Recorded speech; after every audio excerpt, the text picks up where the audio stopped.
What's going on, YouTube? Welcome to Putter's Place Golf podcast here with me and the boys. That's Gavin, that's Sully. Man, we're here talking about some great topics. We're going to be here talking about a lot of golf, a lot of great stuff to cover today. But first, we're going to introduce you to the squad. My name's James, Chicago, Illinois. I've got golf experience in fitting. Worked fitted out of the PGA Tour Superstore for about a year. I'm on the operations team at Georgia National, and I have some caddying experience as well. Gav, what's your experience? What's your love and passion for the game? Where do you come from? Man, I'm from near Joliet, Illinois, about 45 minutes from Chicago. Been golfing my whole life, but just started working at PGA Tour Superstore doing club services, building clubs, gripping clubs, stuff like that. But I really enjoyed, meeting all these people at the Superstore and getting way, way, way more into golf the last couple months. Awesome. And are you originally from Illinois, Gav, or do you stem from somewhere Yeah, else? yeah, I'm here, but I went to school in Michigan, so. Nice, nice, nice. Soliano, Ryan, Yes, sir. let's talk to me, buddy. My What's name's your what's Ryan your or background? Sully. Yeah, absolutely. My name's Ryan or Sully. I'm from Chicago as well. Born and raised. Got into golf around 2020 during the COVID pandemic. Fell in love with the sport. Got furloughed from my previous job and decided when I go back to school, I'm just going to work in golf. So I fitted with James at the PGA Tour Superstore for about 6 months. And now I'm a front end department head, kind of running the front end of the retail operation as well as a certified club builder, fixing everybody's broken clubs or building That's them new flex. sets. Subtle flex. Big man's Yeah, got a subtle flex flex. for every You chance he know, we gets. all Yeah, the we all apron's love sick. Man, we all love the game and we all have a very common knowledge of what it is and how it works. So we're here to talk about some interesting stuff in this golf realm, man. There's so much to talk about post-COVID, bro. There's a lot of different things going on with Live and the PGA Tour, but this episode we're kind of going to surface on some more like amateur ground barrier stuff, man. Let's talk about some amateur golf stuff. So we're gonna talk about shrinking the game. Like, is that a valid opinion? Like, should we or are we jumping the gun? Like, should we give opportunities to new golfers, whether it's causing issues or not? Is golf too expensive? That's a huge one in today's market. I think a lot of people see all of these top brands and they see these price tags getting over 1,000 and they're like, "What's up? What's happening?" We're gonna have Maurice Allen on for about 35 minutes. That's gonna be awesome. I know the guys are pumped for that. All of the boys off cam are extremely pumped for that. Maurice is a great guy, friend of the channel, long drive champ, all that good stuff. So that's gonna be a good interview with him. And then to round it out, we're gonna go basically with like a crash course survival guide for beginner golfers in 2026. So that's gonna round us out today. We're gonna get going and let's have a good episode, boys. Okay, so Do it. Let's go. that, all right, cool. So let's get to segment one, man. Let's get to is the shrink the Yeah. game opinion valid? I think so many people in 2026, man, older golfers, golfers that have been golfing for a long time.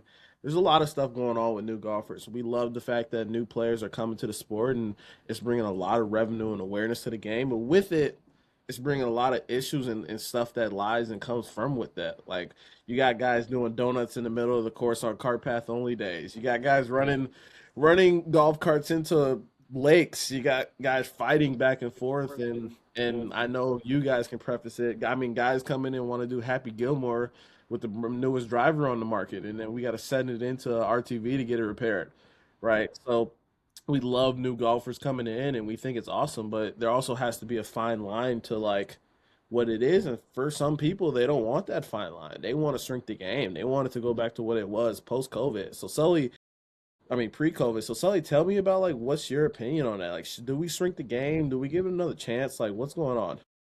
I don't know if I necessarily say we shrink the game, but there's got to be an equilibrium somewhere, like there's lots of courses and everybody wants to go to the ones that are 15, 20 minutes away. If you go 45 minutes away, you'll get those quicker rounds. One of the big issues with the game blowing up is 5.5 hour rounds, right? Nobody likes that. Nobody enjoys a 5.5 hour round. We all want to get out there, play golf, and then hang out with our buddies in the clubhouse for an hour, chatting, not be 70 yards away from each other in carts because I sliced the ball and James hit it in the fairway.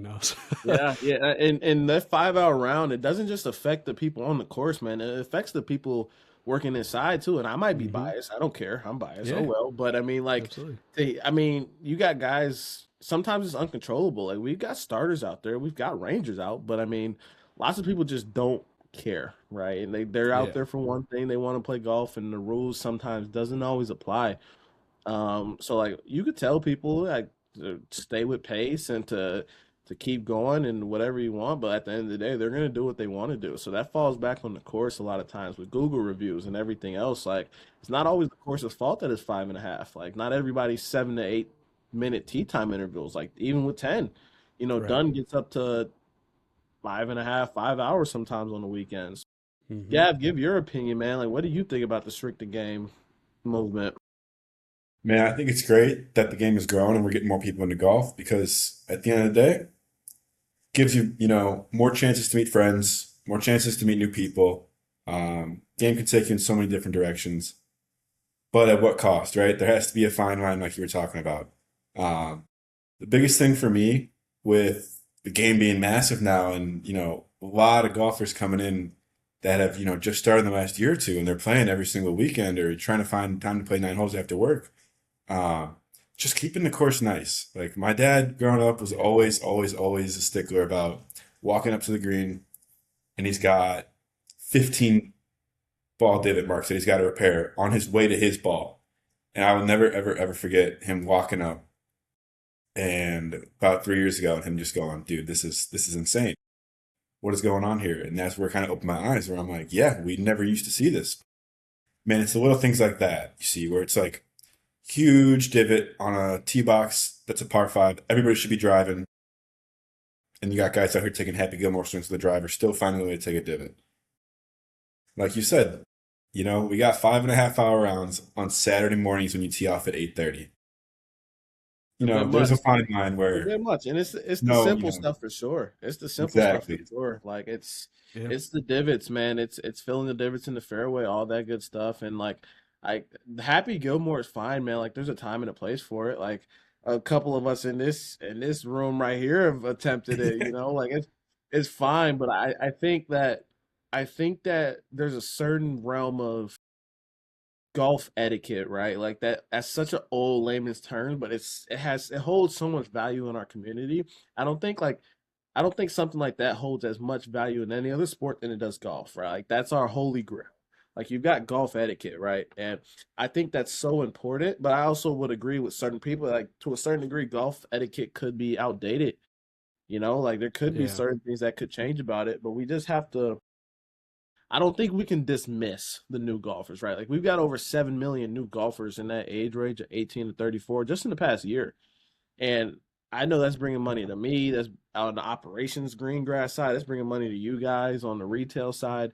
Like it's a good thing, but I think there has to be some type of education in this process that's just not all the way there right now. But we have to educate the right thing. So like, what do you guys think about like golf etiquette? Like, should it stay or OG? Should it be original from how it's been since 1940, 1920 with Hagen and Nicholas and everybody else, or do we modernize this thing a little bit? Like, do we wear t-shirts and jeans on the golf course? Like, do we take it that far? Like, where's the fine line Yeah. with For golf etiquette? me, for me personally, like I'd say t-shirts and jeans is a step too far. That's barbarian, you know, Okay. but Barbaric. Okay. All right. that's barbarian. But I think so. There's two kind of angles you can come at it. There's things that need to modernize. So we need to accept that with courses moving to 8 minute tee times, right? The days of 3.5 hour rounds are kind of gone. We need to accept that 4.5 is there. 5.5 is still crazy, but 4.5 is probably the future if we want the game to stay at its current popularity. So we need to kind of modernize in that respect and be a little bit more patient there. But in the other, we also need to remember the kind of etiquette that's forgotten, like Gavin brought up with, you end up on a green and there's all kinds of pitch marks and stuff. People just aren't repairing them. There's an old rule: repair yours plus one more. And if we keep it at that, if we get a majority of golfers to follow that, then suddenly greens are in pristine condition again, and not a complete headache for grounds crews and all that. So I think that's the important thing to remember is that golf etiquette should modernize, but we shouldn't forget important aspects of just taking care of the course we play on. It's not like it'd be hard to mess up a basketball court, right? It'd be Yeah, really hard to damage it on your own. It's not absolutely. hard to damage a golf course on your own. And Not at unfortunately, we all. need to take care Not of at the, all. the thing we And enjoy. and not at all. And man, like it's so easy to tear it up, man. It's grass. Yeah. Like My Yep. superintendent, shout out Lopez, man. He is a stickler, but it's valid, bro. Like it's like you oil like anything gets into that grass, man, it's dead. Especially when you want to be a championship course, man. It takes so much hard work, money, and labor to keep that side of the operation pristine, man. So when you got unnecessary damage, like guys just out there, like, come on, man. If like today, for instance, it was cart path only. It's gonna be cart path only all winter with the way it is here in Chicago, right? And Yep. you just got people that come in, and from the moment they come in, when you tell them it's cart path only, you know immediately if they're gonna be on the cart path or not, right? Like just from their expression, from their reaction, you know immediately, bro. But like, and it's one thing in the summer, right? Like you got your starters out, you got your guys out, like, and it might not be the end of the world. Like the ground's gonna firm up quick enough eventually, like right, like it's just a morning mess, but like something like this, it rained all day yesterday. And you got like I remember I had to go get somebody to tell them to get back on the path and go in the rough to get to them, and I almost spun out. So it's like at that point, it's like, man, like at that point, do you not just say to yourself, like, man, maybe I should stay on the path? And I like playing this course and I want to keep it in its good condition. Maybe I just abide by the rules for a little bit. And Gavin, going to that, like, what do you think golf etiquette wise? Like, do we modernize this thing or what? Man, I couldn't agree more with Sully's main point, where it's bottom line, take care of the course will take care of you. You know what I mean? Like make it a nice place where the course becomes somewhere that people really enjoy and looking forward to go. But at the same time, there are certain things where it's like, all right, you don't have to wear, shorts with a belt every time you go out. If it's 95 degrees, just wear a polo and some athletic shorts. All good. Nobody's going to kill you. If it's freezing cold out, wear sweats and a hoodie. It's all good. The course is happy to have you at the end of the day, but you also need to take care of the course. And I think that's kind of the main point. As far as like timing goes, yeah, if you're new into golf, it's all good. Take your time, learn because that's what you're there to do, right? But maybe just give the people in front of you or behind you a heads up, like, hey, this is my, third, fourth time out. If you guys want to pass us, go ahead. If not, just be a little patient with us. Sorry about it, but like it's how it is. But the biggest thing is just communicating with the people around you, so you don't, step on anyone's toes or turn someone day horrible. Like I promise you, if you go out there and you got, a foursome pushing you from behind for the first 8 holes, just walk up to them, say, hey man, first time out. Um, if you guys want to go ahead, please go ahead. If not, there's nothing I can do about it. First time out. Like things like that. Yeah. It's just being Yeah. open and honest to people around you, making sure everybody has the best chance to have a good time. Yeah, that's Yep. what everybody's there for, man. Whether you're 15 or 84, man, everybody just wants to golf. That's the common interest. And going into that, man, you need sticks to play golf, man. You need those metal sticks, you need those graphite shafts. So what's up with golf, man? It's expensive, bro. Like it's up Yeah, there, like, and I it understand is. why, but like, I mean, it's going, bro. Like, I mean, like on our green grass side, public green fees have rose over 16% from 2019 to 2024. 16? Dude, it's got to be 16% more than that. It's been post COVID. crazy. At least Yeah, 16. At that might least be an average in Chicagoland. It's probably it higher. maybe. I mean, maybe, but like it's up there, bro. But like, is it justified? Like, is it? Do we understand working in this industry why it is where it is, or are we on this like trend to like, man, it shouldn't be here. Like, we should get back to what it used to be. Tell Sully, talk to me. I mean, everything is up in price, right? We kind of have to accept that higher prices are a reality of 2026 for everything, but it has gotten out of control. Pro V1s just went up $3 a dozen, something like that. Did it? Uh, SC? Damn, I didn't yeah, know that. iron sets are touching $1,600 for a 5 through pitching wedge. An A wedge is a commodity nowadays, and a 4 iron is a commodity nowadays. And these are, I mean, granted, a newer golfer might not hit a 4 iron well, but having the 4 iron in the bag so you can at least practice with longer irons is a nice thing, right? So I think the prices have gotten out of control, and part of it might go back to your point of, things are getting damaged more often with the game growing. These retailers need to make up the money they're losing on RTVs and warranties. Um, TaylorMade, I know, has a phenomenal warranty policy, but it has a cost to it, right? So that Yeah, might be why their drivers are $650. And yeah, granted, you keep your clubs.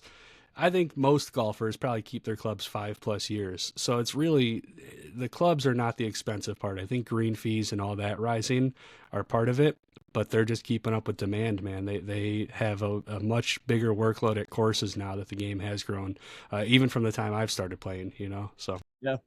Yeah, absolutely. I mean, like, I don't know, man. I'm stuck in the middle with this one, bro. Because like you said, everything's going up, bro. And like, at least from yeah. what these companies say, and I'm not in the business of making clubs, but like the technology is only getting better and better. Like that Oh, sweet yeah. spot's only getting bigger and bigger. It's never been easier to hit the center of the face, even though neither of us can do it consistently. Any of us can, but it's never been easier, right? So I don't know, bro, and I think there's a lot of different options out there to help like combat this. Like I know we've got those tailor-made 790s up towards 15, 1600, Hmm. but you also got Tacoma 201s at 650, right? But I think like the issue with it is we don't have a great middle ground that works best for everybody. Like I think the one complaint with Tacoma is like they're great. They're cheaper. They're affordable and they work great. I think one of people's biggest issue with it is all direct to consumer. So Yep. there's no real way to test it and try their product, man. It's kind of just like a trust us aspect. And yes, it's half off of what everything else is, but it's still like, man, spend $700. You just got to trust me, you know? Yep. And I think that's dangerous and scary, especially for beginner golfers, because lots of the time, that's what we're talking about. Like lots of the guys that have been playing for 10, 15 years, they're piecing their set together as they go. Like, we're going to buy a driver this year, maybe a couple wedges. Gavin might buy a couple launch monitors this year, but I mean, like we're always piecing it together, man. So I Yeah. think it really affects the beginners, man, and not being able to hit product, it's scary. Like, what do you think, Gav? Like, is this too expensive or And I'm gonna flip that back on you guys. Is it just a supply and demand problem, or is there more to it? I go ahead, Sully. I think there's a component greed. I also think there's a component of supply. For example, if you take a specific iron set, say the P7MBs, I don't think there's a tremendous demand for those that makes them so expensive. But you look at stuff like, and one of the things that's I've kind of ignored because we've been talking about clubs, bags have gotten out of control with pricing. That's a four crazy hundred number. dollars for a Link Legend? Yeah, Yeah. $400, $500 for the bag alone. New golfers, please, I urge you, go to Costco and buy the Callaway Edge set. Or the It's a Pebble Beach? perfect set. Yeah, it comes with a bag. If you want a new bag, you can get the Pebble Beach carry bag. Another thing we should bring back in golf etiquette is walking the course, Yes. because walking Some the good course Absolutely. more. is Preaching to the supreme, choir, man. the best way to play golf. But onto the topic, I think there's a component of greed and needing to make profits, and I also think there's a component of necessity. When you look at Sim 2s, for example, the iron set is still hugely popular. The driver they still make and is still hugely popular, and it's cheap. It's a cheap driver by comparison, will work. But brand new product like the QI35, man, 650, 600 for it is hefty for a new golfer and intimidating. Yeah. It's intimidating. And I think to a certain degree, like I know supply and demand is a lot. Like, I mean, like I said, there's so many new golfers, man. Like you can't Hmm. expect these brands to not up the prices a little bit. Like it's still a business at the end of the day, but I also there's greed involved, man. Like these brands, you don't got to drop a driver every year, bro. You don't got to drop a $650 driver, but the next year, but this is gonna get you 12 more yards than the one you just spent 700 on. You know what I'm Yeah. saying? Like it's Yeah. it's it's tough, man, especially for a guy like me because I love wedges. I just love the way they are, and I'm gonna go broke just buying new wedges, man. Like every year, just boom, Yeah. boom, boom, boom, and it's tough, man, because I think waiting a year or two could maybe develop a better product for consumers, and you know what I mean. And it's just intimidating, man, when you buy something that expensive, and then the next year, less than a year later, they're coming out saying that this new product is basically essentially shitting on the old one that you just bought for a car payment. You know what I mean? Yep. So it's tough, man, with the expenses report of it. Like, I mean, Gav, for a while you're pretty new to the store, so you're pretty used to buying product and buying clubs. Like, what was that experience like for you when you first started having to buy sets? And was it intimidating? Like, what was it like for you? Yeah, man. But yeah, just to touch on that last topic, like the supply and demand side of it with like the green fees, specifically, man, I mean, it makes perfect sense if you're a golf course, right? Like, you collect a little more money, you can invest a little more money into your golf course, make it a little nicer, enjoyable for people. But man, it's like that's where a lot of people think, like, let's shrink the game. Which you kind of wonder, like, this increasing the green fees increasing the green fees, is that part of shrinking the game? Like, is that going to have a bad effect one day as far as, the volume of golfers they get in there? But yeah, man, I just started working at this golf store. I've been loving it, but I had like 8, 7, 8 year old clubs, and I was like, hey, if I'm here, I'm around all these awesome people who know a ton about everything equipment wise. I want to make sure I get golf clubs that'll last me the next 10 years. So that's what I've been doing. Man, it's been expensive, but I'm viewing it as an investment. Whereas I We won't need know. to get a new club for the next 10 years, man. Like as soon as, these new wedges come out, uh, probably get a few of those, maybe. We'll see. Beyond that, like my bag is all set for the next at least 8 years. Gav I said, mean, guys. the I've seen his process neck. Yep. He said, the Yeah, he process said. of getting new clubs, honestly, it's a little too fun. Like trying all the new clubs, figuring everything out, comparing them. But at the end of the day, I mean, it's not going to make you a better golfer. So it's really just something that you got to figure out if it's right for you, it's the right time, something you need, something you want versus need, and kind of what you can afford and what's really worth it to you. yeah, yeah. And I feel like you took a little shot, man, with the green fees comment. I like, Dude, I, not at all, they're dude. no, they're up there, man. Because I'm on the front line for you guys as viewers, man. I'm in these rooms like ear hustling, trying to figure out everything that's going on, and I'm so interested in the operations and all of that great stuff. And man, doors done, and this is a public service announcement for anybody that plays that course, and for nobody to ever say this to us again. We just put $2 million into the bunkers, guys. So for anybody that's ever played Doors Done, don't say another word to me about our bunkers being trash, right? But like you like really think about that. Really think about that number, $2 million, right? And that it's ridiculous. Like irrigation, we're gonna do it at the exact same time. Guess what? July hits, top tracer range, heated bays, overhead. Like that stuff comes with price increases, man. There's no way to justify not increasing it, right? Like that's the whole point. Like at the end of the day, you want people to have the best experience you can without destroying your business, right? Like you want people to enjoy themselves and have access to everything they need, but it's all also as much as it is about people enjoying themselves about bettering your business, man. You get better, you got a shirt company, you get better quality shirts, man. You got to charge a couple dollars more to make up for that, you know? Like you got a better printing company, you got to charge more, man. So I don't know. I think it's a catch 22 with green fees and stuff like that. Like it's going up and it gets a little outrageous in certain places. Trust me, I know. I still have to pay for certain golf. Like I get it.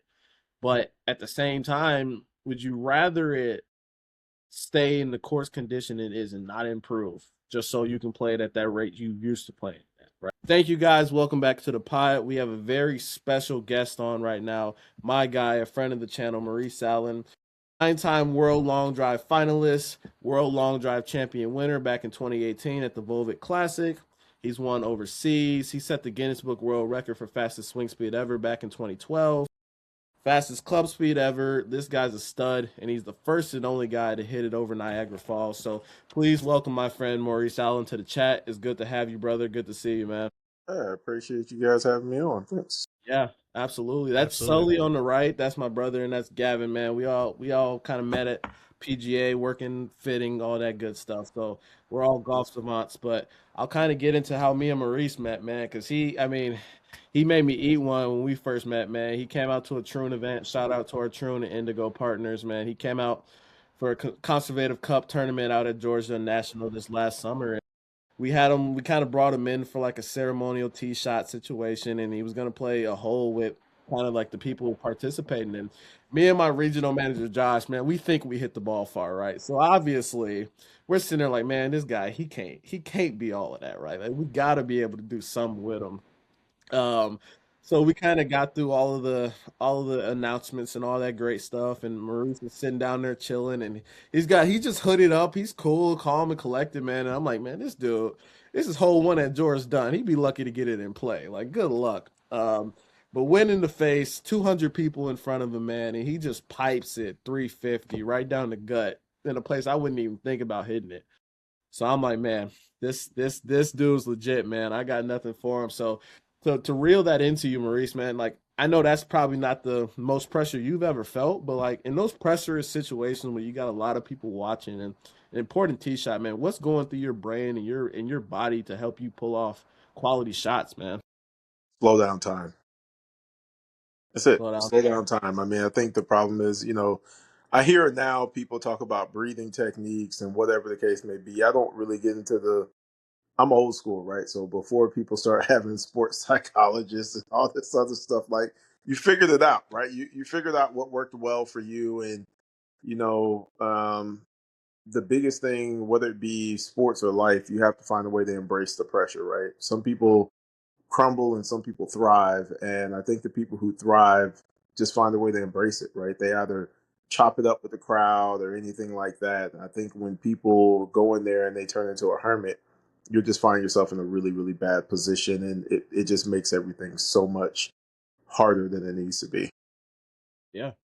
Yeah, absolutely. And that's something I struggle with in the early beginning of my career, man. Something as simple as a passing through a group on the first tee, man. Like it's nerve-wracking sometimes for beginners, man. So it's important for people to have that go-to place to where they can lock in and hit a shot. Sully, what do you got for Maurice, man? I know you were dying to meet him.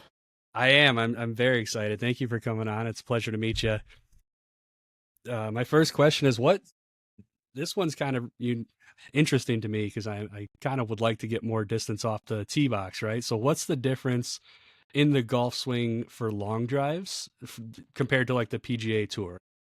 What Quick. differences do you guys have in your swings that gives you an extra 50, 60 yards? I mean, first part of it is equipment, and then the second part is actually training for speed. When you're going full out, right? And if I look at most of the guys on the tour, I think they have another gear. If you look at Bryson, obviously is changed where his gear is, but Tony's got another gear. Tiger back in the day had another gear. Rory has another gear. You can go down the list of these guys. There is another gear, and I think the difference is between they understand grabbing those extra 20 yards from touching that gear is not worth the risk of going out of bounds, right? Long drive kind of handicaps you in the sport of golf because you get six opportunities to get one in that's deep, right? In golf, every swing counts, and you have to make sure that ball is not in a position to throw your whole entire round off, right? You can lose an entire tournament because of one hole. You're hitting in the routine two or three times. What does that do to your mental and so on and so forth, right? We just talked about pressure. So I think that I know in a lot of places they try to compare long drive guys to PGA Tour guys and vice versa. I don't think that that's a fair comparison when you really start looking at the numbers and what it takes to do each of the jobs respectively, right?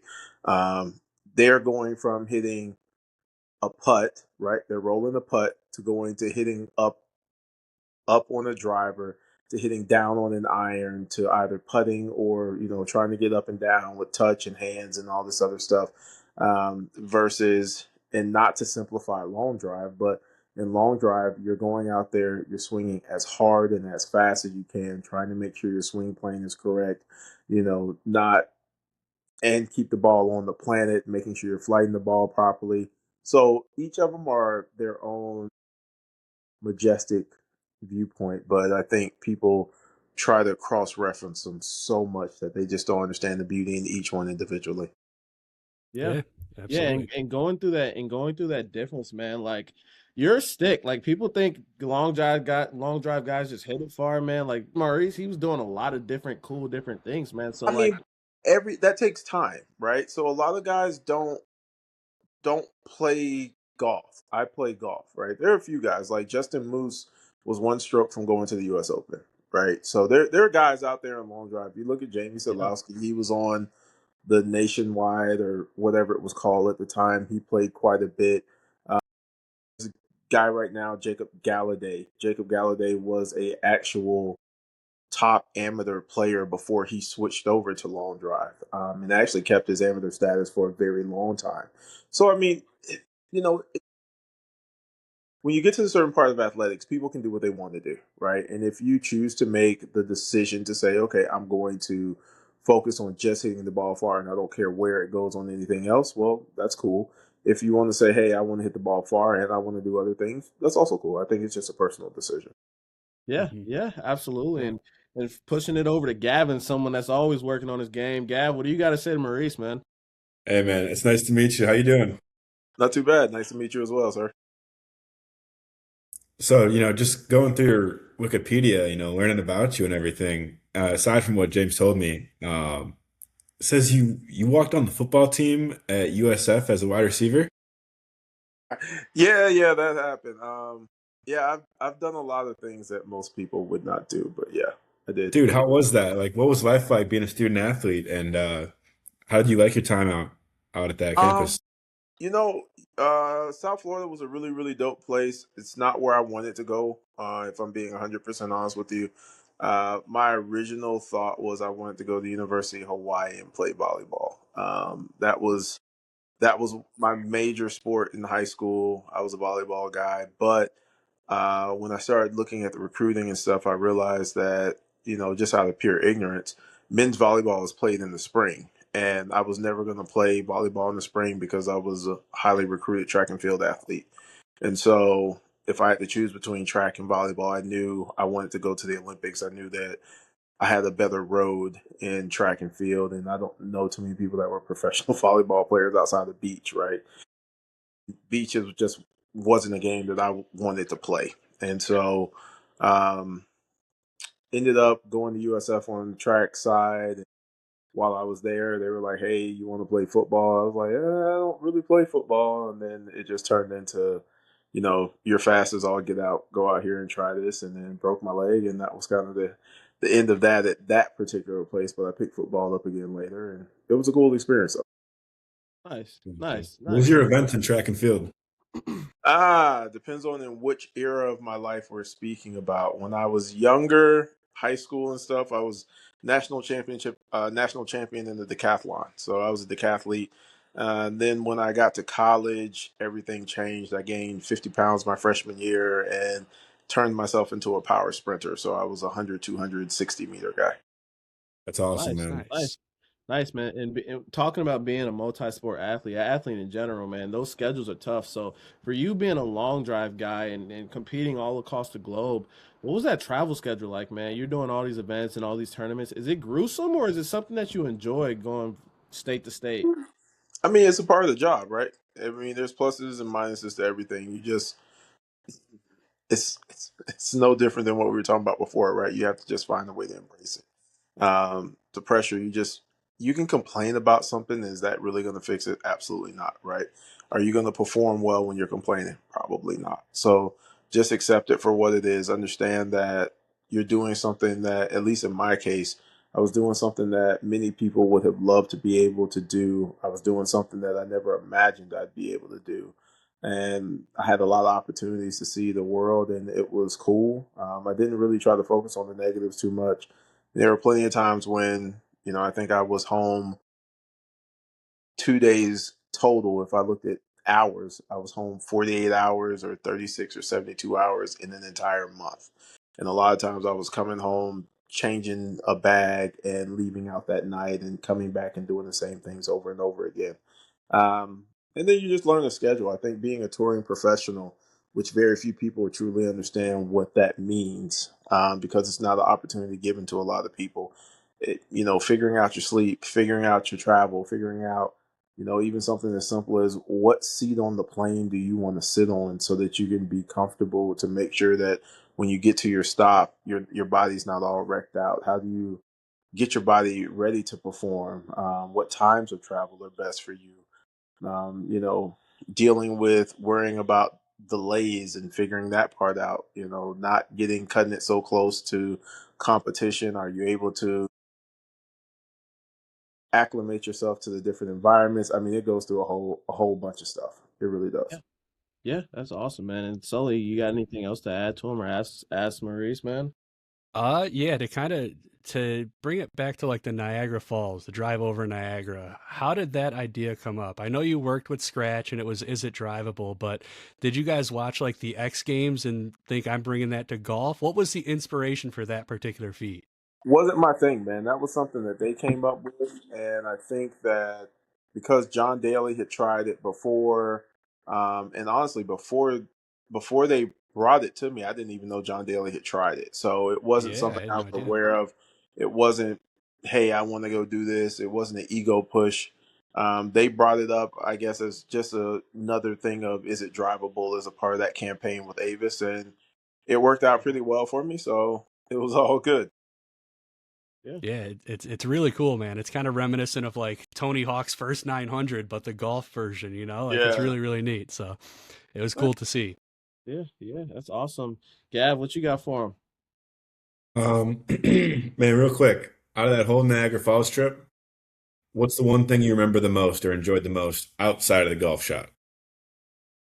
The fact that we couldn't, it was everything around it. Being on that rickety platform that I was on was probably one of the biggest things I remember. If you go back and you look at the footage, that thing would shake all over the place. So I was super afraid of like the thing collapsing and potentially falling in the falls. Like that would have been a terrible story at the end of the day. And then another That thing would have been bad. The other thing was we were going through customs and had an orange sitting in like the cup holder right in the middle of the car. The patrol officer was like, "Hey, so are you guys bringing anything over into the country?" We're like, "Nah, we're good." "Oh, are you sure?" Like, "Yeah, nah, I mean, we don't have anything. We're all good." And he starts looking at the orange. He's like, "Oh, are you serious?" I was like, "You gotta be kidding me, right?" And he was like, "Nah, I'm just joking with you." But yeah, that was it. Those I are got probably the two things I'd say outside of that for sure. Man, it's insane that you bring up customs because Sully was gonna tell a customs joke with you, man. It was you ruined I his whole was. gig, I man. was. I was going to ask if you're the only golfer that's ever had to cross customs to retrieve his ball. Yeah, Probably, that yeah. is. And the guy who brought it from the other side almost had problems getting it over to me, which was hilarious. So they had problems Really? getting. Yeah, the camera crew and stuff. They got stopped the first day, um, so we couldn't even shoot the first day because they couldn't. They wouldn't let them over with all the camera equipment and all that other stuff. So they were stuck on the U.S. side. We were on the Canadian side. It was absolutely perfect because it was downwind. I didn't have any any doubt in my brain that I was going to hit it over that day. It was perfect. It was sunny. It was everything. And then we go fast forward to the next day. Wind's blowing in the face like 15 miles an hour. The mist is coming in the face. I'm like, why couldn't you all just get the damn camera equipment over the day before? So, I mean, it Yeah. worked out. So it was cool, but I was definitely more nervous the second day than the first day for sure. Yeah, Reasonably so, yeah. yeah, that's awesome, man. And kind of like jumping into more a little bit more personal life for you. Like you are a big giver back to community, man. You do a lot with Boys and Girls Club, and you have your own charities and foundations that you raise money for. Man, what motivates you to want to do that and give back to your community, man? Simple. I mean, you have to be the change that you want to see. I know a lot of people talk about stuff on a very national level and they get mad at presidents or they get mad at senators and all this other stuff and parties and all. And that's cool, that's great, but for me it's all about changing the landscape in the place where I touch every single day, right? And if you can start doing things in your area, eventually those people are going to branch out and go other places, right? They're going to move forward and they're going to have a different foundation and framework of what is possible. And I think a lot of times what we find is bad stuff continues to happen because so many people profit from bad, right? And the people who have good thoughts are fearful of ridicule. And so if you can get it where the good people are no longer afraid, if they have feel like they have people who are allies and people who are going to stand up, because how many times have you seen it where someone has a good idea or somebody's being, treated unfair and unjust, and everybody sees it, but everybody's afraid to just stand up and say, "Hey, that's not cool." And then they get a lot of backup after they say something, but it takes forever for someone just to stand up and say something. So, like in my neighborhood and in my career, I had very few people help me along the way to get to where I was. And so I'm like, well, if I made it this far with no help, I wonder how far people can make it who do have talent and actually do get help. And so it's just my way of making sure that people don't have to endure the same things I endured to get where I was. Yeah, that's awesome, man. And That we'll leave is. all the Maurice Allen 360 kind of donation, all that good stuff in the link down below if you guys want to support the cause or understand the cause. Man, let's jump into one of your most famous clips ever, man. That Ric Flair stunt you pulled with that camera guy. I knew that was coming. Gav's got to know about the swag, man. He's interested in the fashion of yours, bro. He's interested, man. Yeah, dude, where did that come from? First of all, like, what was the inspiration behind that? Then, second of all, just because you're so into fashion, seeing all the fits, favorite pair of shoes you own, and one pair of shoes that you need that you don't have. So the Ric Flair thing just came from something with me and my training partner, a guy named Michael Tucker. You know, we used to do that all the time at the driving range when we hit balls. You hit a good ball, be like, woo! And then he'd be like, woo! And it just turned into this whole thing, right? And it stemmed from really me and my brother Jamar when we were little. Like, it's just like a football thing. Like, when you hit somebody, it's just one of those things, right? And then, man, I don't know why I did it that day in Denver. Still, for the life of me, like, I wasn't thinking it was going to turn into what that thing turned into. And it still pops up like once a month. Somewhere somebody puts it and it goes dumb again. And I'm just like, man, and the crazier part is, that was like 9 years ago at this point. So it's still something that it's probably the most watched long drive clip in the history of the sport. Probably hands down. I would say that's probably the most viral moment ever in the sport. Um, and it's cool. It was cool. It was my dad's birthday. I ended up winning my first tournament in U.S. soil. No, my second tournament in U.S. soil. But that was my first major, and that was cool. One of my first majors. So that was cool. As far as shoes, favorite pair of shoes, I'm not gonna tell you. You'll just have to wait and see. All Uh-oh. right. Okay. I'll leave Uh-oh. it at that. Uh, Pair of shoes that I want that I don't have, and I guess these are just street shoes. Yeah, anything, anything. Just kind of curious where you're Man, I'll be honest going with you. next. There's not a pair that I have that I don't have that I want.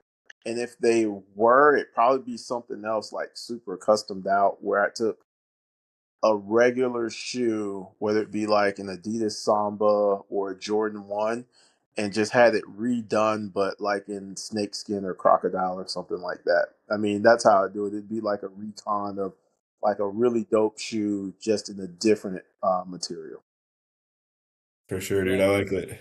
yeah, that's awesome, Yeah, man. So all the shoes that I ever wanted, I went back and bought them. So I don't have any like, oh man, I really wanted these. No, I actually don't have that anymore. that's fair. That's fair. So you got anything else for Maurice, man? Just one final question. Like, obviously, you're a tremendous athlete in multiple sports. What are your future athletic goals? Are they staying in golf? Are you looking at other things, or kind of what's the future look like for you? And do you have a 2026 golf resolution? What's your goal this year in golf?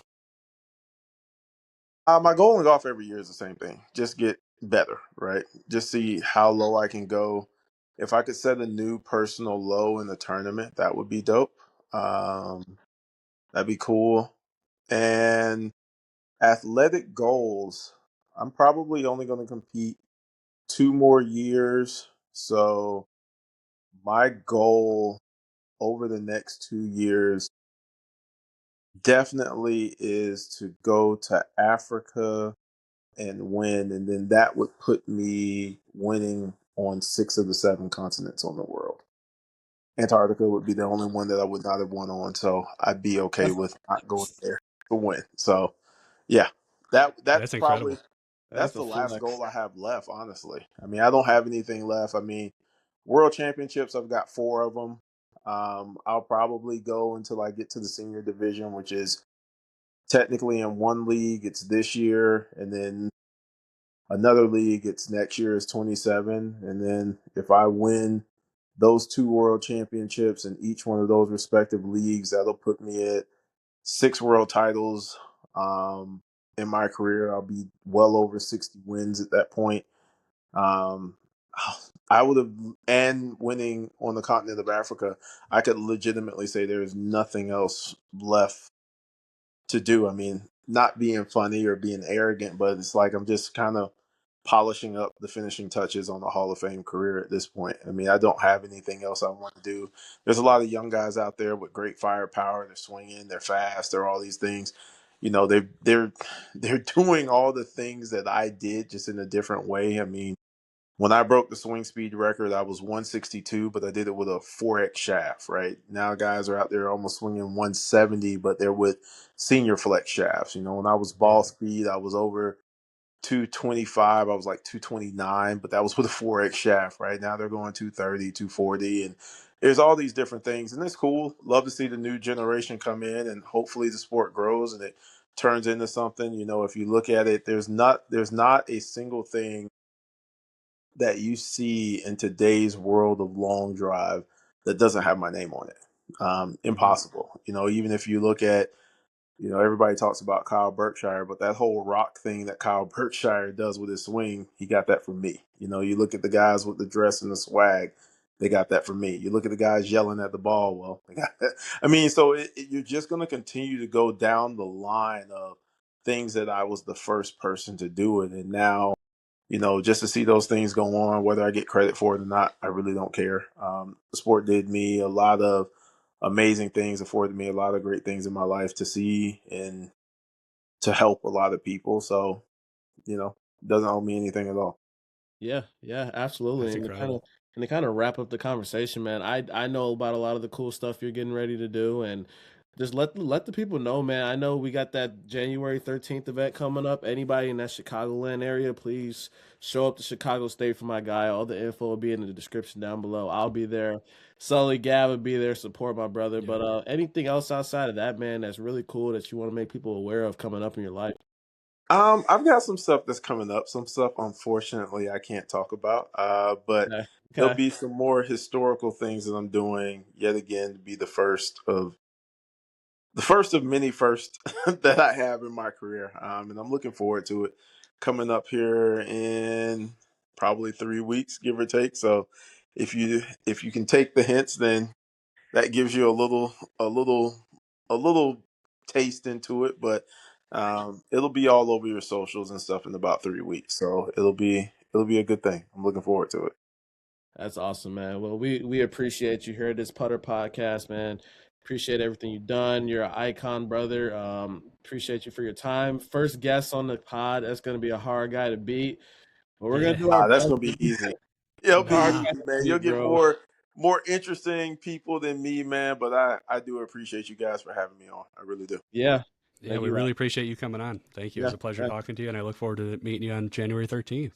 Yeah, I'll see you on the 13th. Hopefully, everybody in the Chicago area will come out. Get a lot of people coming to hear what it takes to be built different. Yeah. Absolutely. Absolutely. Thanks so much, Maurice. All right, man. Thank you, guys. It's tough, man. It's all like golf is tough. That's why people are just now getting into it, and I don't suggest anybody get into it without help, man. Without help, without assistance, Yeah. bro. It's tough, and going into that, man, like beginner golfers in 2026, bro. That's insane thing to say. But where it is, where Yeah. golf is, to say someone's a beginner in 2026 is a little insane, man. So like Yeah. for a beginner golfer, for someone that's brand new, what's one tip that all of us would have wanted when we first started? Like when you were first hit that first 100 balls and your hands were bleeding and you had calluses everywhere. What do you wish you knew now that you knew back then, Sully? I wish so. The big thing is how important short game is. Because when I first started, my whole game revolved around my driver. I got up on the tee box and I wanted to show off. However, that also had me spending more in golf balls than tee times. So I'd rather new golfers get like a 6 iron down, get a 7 iron down, and I think new golfers would benefit from being better with their wedges than they are with their driver. Now, obviously, hitting a 280-yard drive is going to help lower your scores, but that comes with repetition and lessons. So I Ooh, think, yeah, yeah, 280 yards, which direction, right, right? right, Like, yeah, so that's the thing, and that's what new golfers struggle with. So I think, the more forgiving clubs, and then getting your short game down. So if you get within 75 yards of the green, you can hit it. That's going to be a benefit to you in general, more so than I'd say like taking 17 driver lessons just to be able to hit it straight, you know? yeah, absolutely, absolutely. What about you, Gav? Like, what do you wish you knew as a beginner golfer, man? Yeah, dude.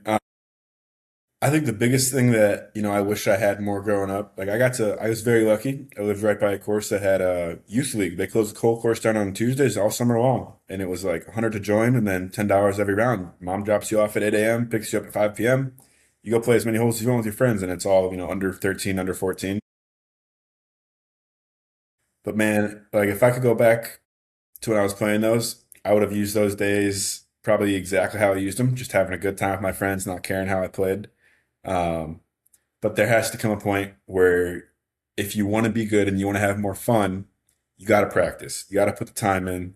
You can't just buy a new club and it'll make you better. So I would say make sure you still have a good time when you're with your friends. Don't take it too seriously where, it's going to ruin your day if you have a bad round. But also make sure you spend the time practicing, by yourself or with a buddy, and you practice with intent.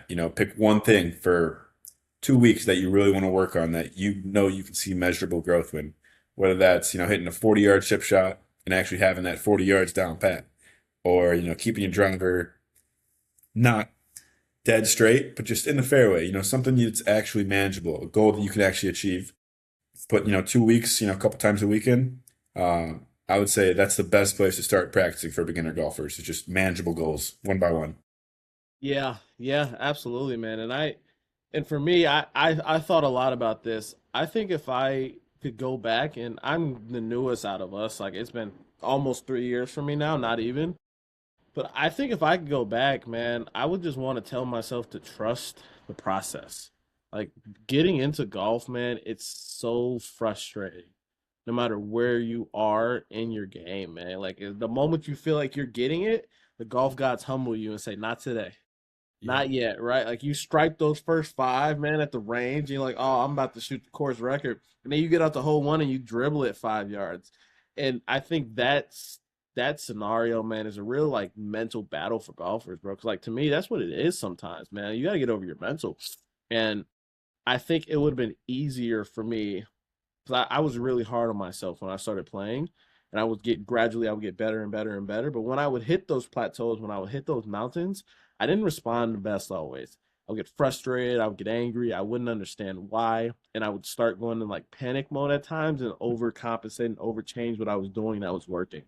And golf, man, is so unorthodox. It's so unnatural. Sometimes you just got to be okay with being uncomfortable. Sometimes you just got to be okay with sucking. Like you got to be. You suck at golf sometimes. It is what it is. I don't care whether you're me or Sully or Rory. Like sometimes you suck. Now it's a different level. Like Rory is still gonna shoot under par when he's trash, but like it's for him. He's not playing his best golf, man. And I think that knowing that that's a part of it and that's a process, and you're gonna bounce back from it better eventually, trusting that process, that would have been a game changer for me mentally in that mental battle in that first year and a half, 2 years. So, for me, I think that's what it is, man. But you can't do it by yourself, man. Like you can't learn by yourself. Like you can, but I don't suggest it, right? So going back to like that 5 hour tea time thing and with beginners on the course, man, like what how long should beginner golfers practice before they touch a course? And when they do touch a course, should we have them on a municipal, have them on something smaller, not maybe not as busy, a little bit easier, or should we just allow like, hey, your money is just as good as ours? Should we just send them to a championship course that's 7,300 yards, man? Like what's the fine line for a beginner going on the course, man, and touching green grass for the first time? What do you think, Sully? I think there's variables to it again. Like you got to look at all the scenarios. I mean, playing golf, you play golf because you love it, right? And I think more range time comes from loving golf and wanting to be better at it. So I hesitate to tell them to, go to the range 20 times before you step on a course, or hit 2,500 range balls before you step on a course. And I'd say the first time you step on a course, first of all, you're going to be nervous, but second of all, um, just try and keep pace with the group in front of you. Don't worry about your score. Don't search for a lost ball for 5 minutes, and just be out there to have a good time. Whatever you worked on in your range sessions, say you did 5 range sessions, only hit 500 balls before you step on a course for the first time. Let's imagine a crunch time scenario where you have an outing that you were invited to, and that's the time you had, right? Just focus on keeping up with the group in front of you. Be there to have a good time, and take the practice that you had, that 5 sessions, dial in something, get something to be your confident area of your game, and just enjoy the game that way. Don't get on a course as soon as you feel comfortable and fall in love with the game, and that will bring you back to the range and make your range time more enjoyable as well. Yeah. Now, what type of courses should they be playing, Sully? Should we send them out to the Yeah. Munis? Do we send them out to something 6,800, or do we send them out to Pebble? Because like these No, celebs, man, no. these celebs are insane, bro. Like Kevin Hart's first round is somewhere on Pebble Beach or Valhalla. You Yep. know what I mean? So where do they go to play? Where should they go?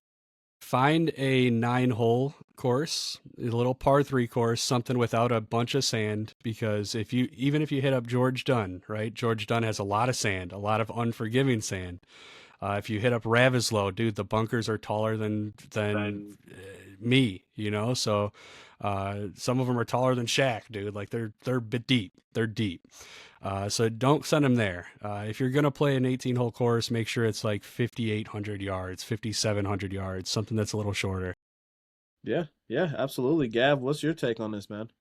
Yeah, man, I would say, if you, I mean, I know it's hard to get into golf and go out by yourself. If you are the kind of guy or girl to do that, just make sure you're comfortable and you have a good time. Doesn't really matter, everybody's different. So there's no right answer to how many balls you should hit, how many times you should go to the range. But overall, if you feel comfortable that you can hit the ball straight and you know how far you can hit it, go out there and have a good time. Don't even keep score your first summer of playing. Got Don't touch your scorecard got other than looking at how far the hole is, even if that. Um, but yeah, I couldn't agree more with Sully. Like, first couple times going out, go find a par 3 course. Go find a 9-hole course that's, in the middle of nowhere. Conditions are not the greatest. 2-star Google review. Who cares? You're gonna pay $25 to go have a good time, have your first round learn how to play. Uh, but if you're going with friends, or you have friends that are big into golf, or even someone into golf, go play with them, man. Go find a time that they'll take you out. Say, hey, I want to go golfing. I've been going to the range once or twice. I just got these Facebook Marketplace clubs or second swing clubs, and trust that they'll take care of you. If they tell you to pick up your ball, pick up your damn ball. Like, there's a reason they're telling you this. They want you to have a good time, and they're looking out for you. They're not trying to rain on your parade, or make you feel like you can't keep up, Yeah. which kind of goes back into the etiquette situation. But if you have friends that golf, even one, they'd be more than happy to take you out. It's just, it's a great way to spend time with people that you already enjoy spending time with. So I would Yeah. say the best way to do it is, learn through your friends, have a good time, and don't stress over it for your first year. Yeah, yeah. Every friend wants that prodigy, man. They all want that guy that they can say they brought in and they turn him into a dog, and now Yeah, they're putting dude. people's money together, man. So there's people out there. Even if you find like your Yoda at the range, bro. Like it's Yeah. golf is such a like friendly sport. Like people are at the range. Like now, on the flip side of this, if you're at the range and you're getting unsolicited advice, you don't take any of that. But like if you're at the range and you got questions, man, and you're confused, you're nervous, like almost everybody at that range is willing to help, man, and they want to help, and they find joy in seeing other people get into it. And then back on that like muni type of course, like it's not even necessarily about the conditions, bro, but like putting yourself in a place where you can save money. Getting into the golf is the most expensive time of golf. You don't know how to find deals. You don't know about golf now, hot deals. You don't know what type of clubs to buy. You're probably losing 35 golf balls around. And whether you're using nitros or Pro V1s, That still is gonna add up. Like, I Yeah, mean, it's I know when expensive. I first started playing, I was using nitros and reloads. I was still spending. I was playing golf like 4 or 5 times a week. I was still spending almost $100 on balls, whatever the quality was. So, like, save yourself some money, man. Go to a course that's wide open and doesn't have too many hazards to where you can find your ball no matter where you hit it. Don't go to Dunn, man, and lose three off the first hole. Like, Yep. I'm capable of losing three off the first hole on the right day, man. So Yeah. yeah, just don't make it harder than it's got to be. Like, golf is already hard enough, and with golf being hard enough, there's so many different avenues to learn how to play, almost to the point to where it's confusing and it might be problematic. Lots of people, especially post COVID, they're looking at that YouTube content, man. They're looking at that Grant Horvat teach, that Rick Shields teach, that TaylorMade Golf teach, man. And that's all so much useful and beneficial content.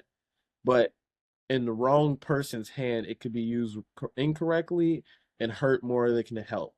But at the same rate, lessons are getting more expensive. Head pros are getting more expensive to see. Their schedules are getting booked up. So, and it's hard to find a teacher or instructor that you can trust, man. So, what's more beneficial, man? Looking at YouTube, Sully, or trying to go find a lesson? Um, See, the thing with YouTube is like they're all tremendous golfers. Grant Horvat is incredible. Everybody on the good team is a better golfer than me, right? Like uh Rick Shields, tremendous golfer, knows his game, knows equipment really well.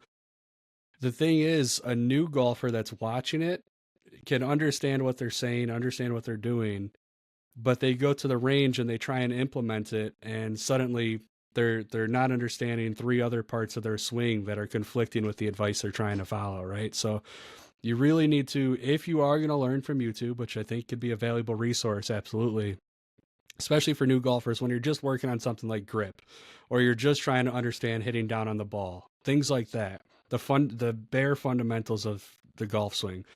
It can be a tremendous resource, but at a certain point, and going back to what you said, finding a teacher that you trust is infinitely valuable, because you're spending a lot of money on the lessons, and there are unfortunately bad instructors out there, who come from a good place, but they try and follow a very rigid, structure, or they're using outdated advice, things of that nature. So I think YouTube can be valuable. It's really all in the implementation. Don't just go to YouTube and think I'm going to be a better golfer.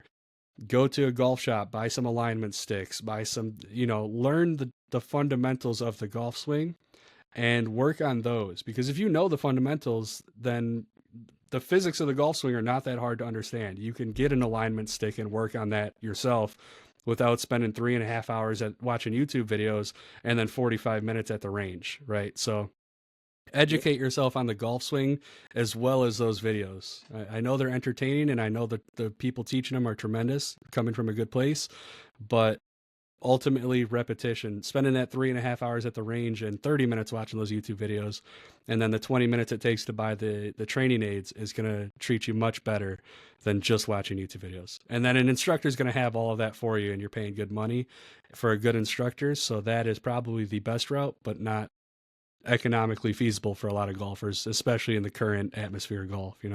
Yeah, absolutely. Gab, like, what do you feel more comfortable with, man? As someone that's still working on their swing, and Sully's a little bit more content with his swing, man. He just gets out there and grips it and rips it. But Yeah. Gab, you're really tough on yourself, and I've played with you, man, and you want to get better so much. What do you look to? What do you trust? Attempt to get to that next step. Yeah, man. I think the biggest thing for me, as far as advice, where I go, things like that, just talking to people that are better with me, but at the same time, not taking it like it's the word of God, taking it with a little bit of a grain of salt, because every swing is different. Everybody's different. Everybody has different set of eyes that they see the golf ball with. Everybody has different swing feels that they can't describe, can't put into words. So, the more people you can talk to that are better than you, have been doing it longer than you, even the same level as you, that just have a very different swing, just asking them, talking golfs, different swing feels. And I would say my biggest thing is try everything. Don't ever take anything and think that's crazy. That's never going to work for me. Give it 3 swings, 4 swings, even if it's just like a half swing. Just experiment, put the time in, and really the biggest thing about like going on YouTube and finding things like that, sure, if you got one thing you want to look at, go look at how Tiger Woods grips his 4 iron, things like that. But then you also have to know, okay, was he hitting a slice? Was he hitting a draw? Did he have to go around a tree? Was he hitting a high, low one? Because there's so many different spots, I Factors. guess, to every way to swing a golf club that once you get to that pro level, even that like, I mean, we work with a guy named Nathan who's a fitter, and he's got to be the best golfer I ever met. I asked him, hey, why did you grip it strong on that? He's like, oh, I was trying to hit a fade, hit it off the toe, knock the spin down, and launch angle 12. And I'm like, yeah, I can't apply any of that to my swing. So, I mean, I'll give it a try, but at the same time, I'm not going to expect it to work for me. Everybody's swing is different. It's just a matter of putting the time in, finding out what works for you. Yeah. Yeah, absolutely. I agree with that wholeheartedly. And I think for me, that's been so hard for my game, right? Because like I grew really fast in the game, and from the moment I started, like from the moment first ball I hit, I had somebody that I trusted. Like my brother was right there, essentially holding my hand from the moment I started playing golf. Like this is what you do, this, and this. For the first 4 months of my game, and then he got back on the road. He went back to work, and like that, I was by myself, and to a certain degree, I had to find my own lane of how to understand my swing and how to understand what it is and how to get better at it, right? And I took a little bit from both. Like YouTube is tricky, man, because like you said, everybody's so good and they all have different understandings of their swing. So like they can explain a position to you, but when it's something that doesn't completely resonate to you, you might do what you think they're doing, but it might not all the way be exactly what they wanted you to do, and that could develop bad habits in golf, man. So it's a dangerous game to play with that. But I think for me, in terms of a YouTube space, something that really helped was finding a swing, whether it was YouTuber or a PGA Tour Pro, whatever, that resonated with me. Like, Yeah. believe it or not, my swing looks nothing like this guy, but Xander Schauffele's swing, when I first seen it for the first time, absolutely resonated with me. And from that moment on, I went to the range and wanted to swing like him. It might not look like him, but to me, I work on a lot of his fundamentals and his bare bones in his swing to help him get to the spots to where he gets. So for me, like on a video standpoint, finding a swing that you want to identify it as and then breaking it down to the bones in that way, I think really helps. But man, lessons are huge, man, especially when you get into those hard spots in your swing where you don't know what's going on or what's wrong or something uncharacteristic. You need somebody IRL, man, that can look at it and tell you, man, you're being silly. Like, this is what's wrong. Like, you don't see this, you know what I'm saying? Because realistically, like, man, it could be something as easy as having a chicken wing and not tucking that elbow in, but you can't feel it sometimes in that moment and you're frustrated and your brain kind of shuts down to a certain degree and you need somebody that can ignite that. Like going back to Nathan, like Nathan changed my swing. Like Hmm. and he Yeah. did something I was nervous to do and I was scared to do in my swing, but I mean I've shot after the fact, I shot lower scores than I've ever shot in my career and it was the best thing I've done since then. So I mean, just trusting people, man. You got to find a fine line in between both and trust it. So that was awesome, guys. That was a really good preface. We talked about a lot of great stuff. Real Hmm. quick, it's our New Year's episode. It's our first episode of the new year, first episode in general. One golf New Year resolution that we all have. Sully, go. I'd like to shoot under 85 this year. All right. 85 is my current best round. I'd like to shoot under. If I could break 80, that'd be tremendous. Okay. But shooting under 85 and also getting better face control. I'd like to be able to hit a slice, not a slice, hit a fade or a draw on command.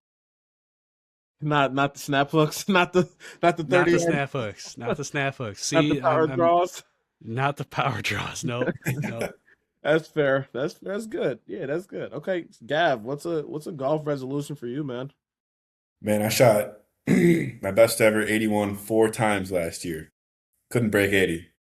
So it's a matter of time for me. I'm not too worried about that. But my biggest thing that'll help me get there specifically, no more damn three putts.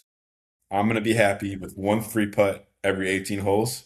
You're due for that if you're 40 feet out. What are you going to do, right? But overall, no more three putts for me this year. Yeah, yeah, absolutely. For me, I want to finish my damn bag setup, man. I'm a liar to myself. I lie all time to myself. Nathan's been telling me to get a lab putter for 2 years, and every time I see him, oh Nate, I'm gonna order it tonight. I promise. Like it's gonna get bought. I promise. Like I know my line angle and everything, but like I'm so nervous at times to get away from things that work and implement new things, man. But I Hmm. just want to finish my bag. I got to get new irons in. The guys at work, they bully me because my irons are 5 years old, and Gavin was talking about my wore out grips just last night. Like so, Dude, those I things are gotta crusty. Come I on now. gotta get my tech up, man. Like I gotta have the crispiest wedges out of anybody in the whole group. But outside of my wedges and my driver, man, I gotta do better. So get my bag finished up, man. Splurge that extra money, man. I got a little extra money coming in now, so use that on my golfing experience. And I want to take a golf trip with the boys as well, man. I want to get out of Yeah. state and take a trip and just go play golf, man. I want to hit off Bermuda grass, whatever the hell that is. Like, I Yeah. want to see Yeah. why people think that that's so much harder, right? So that's what I want to do, man. And as we go into the new year with the pod, it's gonna be great, man. There's so much new golf stuff coming out, man, to talk about. This live drama. There's a new season starting up. Like there's so much good stuff going on. TGL, there's so much good stuff, man. So it's a great time to be in a golf pod, and I'm doing it with my best buds. So it's gonna be great. We're gonna do a lot of content. Please, you guys, leave down below who you might want to see. I'm not as plugged as you guys may think I am, but I can get somewhere maybe, man. So please leave down below who you guys might want to see, what type of stuff you want to see. Like we're all very well versed in this space, I think. So if there's some type of topic that you guys have questions on or you want to learn more about or touch on, let me know, man. We can talk more and we can kind of preface that. So with that being said, this wraps up episode 1 of the Putters Place Pod Golf Podcast. Thank you guys to everyone who watched, and we'll see you guys next week. Peace. Thank you guys. Peace.